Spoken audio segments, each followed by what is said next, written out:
All schools in DeKalb County will be closed today. The director of schools says they're working on fixing electricity issues there. The schools closed today include DeKalb County High School and Middle School, DeKalb West Elementary, Northside Elementary, and Smithville Elementary School. Happening now, Metro Police are investigating a string of armed gas station robberies that all happened within an hour of each other overnight. The first was just before 11 o'clock at the MAPCO on Jefferson Street. About 15 minutes later, a Circle K on Nolensville Pike was held up. Then 30 minutes after that, a MAPCO on Murfreesboro Pike was robbed. The convenience stores are all located less than 15 minutes from each other. Police do believe these robberies are related.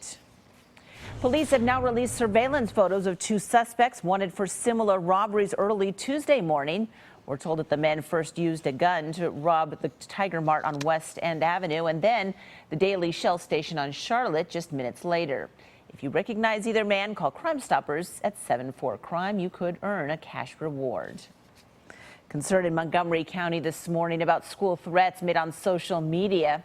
An anonymous Twitter user posted several tweets threatening students at West Creek High School.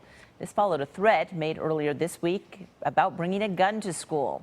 That threat led to an increased police presence at the school yesterday, but a spokesperson for the Clarksville-Montgomery County school system says they are not planning on having any extra officers at the school today. The sheriff's office has taken over the investigation. Meanwhile, Twitter has suspended the account. Happening today, a judge will consider whether one of the Vanderbilt rape suspects was forced to talk with police. The hearing, which started yesterday, will likely run through much of today. Suspect Brandon Vandenberg testified that his coaches and staff all told him he had to answer every question police asked. I could lose my scholarship, my academic standing, everything I had, if I did not meet with the police and answer every single one of their questions. The defense argues that was coercion and they want the evidence collected then thrown out before the trial starts. But prosecutors played audio from Vandenberg's first interview where police made it clear he was not under arrest and did not have to talk. Meanwhile, defendant Corey Beatty is trying to have his case separated from Vandenberg's. Also yesterday, former head coach James Franklin admitted that he lied to the team about seeing video of the alleged rape. He said he did so because he was upset and angry and didn't want to, quote, water down his message to the team. The FBI is now offering a $5,000 reward to help find the man behind an attempted abduction on Vanderbilt's campus last month. Authorities say Scott Wallace tackled a woman and tried to shove her into a white van as she was walking near 25th Avenue South and Jess Neely Boulevard. The victim was able to get away. Police say Wallace drove off in a white Chevy Venture with Ohio plates. If you know where he is, call 74-CRIME or contact the FBI. Until now, Tennessee was one of just a handful of states that had not been affected by enterovirus 68. But now, 2 cases involving young children have been confirmed here, one in the eastern part of the state, the other in the west. Both patients are said to be doing well. Already across the country, more than 600 people have gotten sick from the enterovirus and 5 have died. Doctors are seeing enterovirus in a lot of children who already have respiratory conditions like asthma. To protect yourself, experts advise washing your hands frequently and not sharing eating utensils, cups, or glasses. We have new information about that tractor-trailer crash in a home on McGavick Pike early yesterday morning. Police say 66-year-old Carol Boo was killed in the accident. She was asleep in her bedroom when the truck came barreling into the house. The driver of the truck, Leonard Wilson, was carrying 40,000 pounds of pumpkins and headed to a Mount Juliet store. He told police his truck started to wobble before the crash. No charges have been filed against the driver, but police say their investigation is continuing. Happening today, state and local leaders will break ground on a new tire plant in Clarksville that's expected to bring 1,800 new jobs with it. South Korean's Hankook Tire is investing $800 million in its new facility at the Clarksville Corporate Business Park.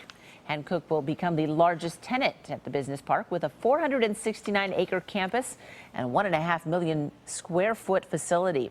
Officials say the state-of-the-art plant will focus on making high-end performance tires. Also happening today, if you are a veteran looking for a job, there's a big hiring event happening across the state today to help you find work.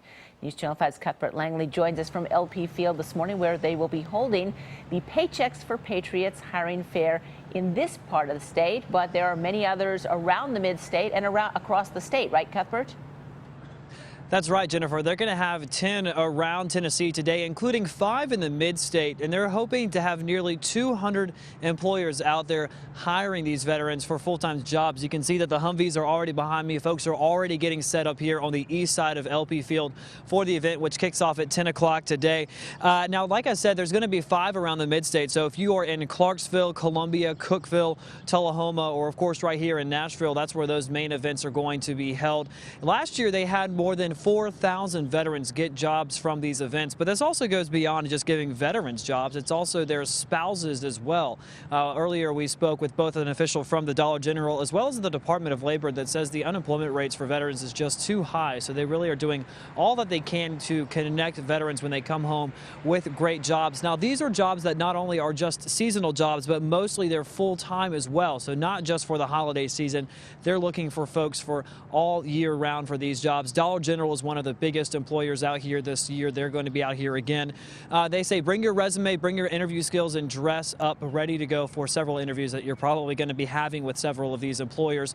Now, if you're interested in some more specifics about times, locations, that sort of thing, we have a full list on our website. Just head to newschannel5.com for all of that information. And coming up in about 30 minutes, we're going to add a little perspective to the story and dive a little bit deeper into those unemployment numbers. There's some big shocks, especially when it comes to veterans who joined the military after 9/11. You don't want to miss that. That's coming up here at 7:30. For now, reporting live here at LP Field, I'm Cuthbert Langley, News Channel 5 HD.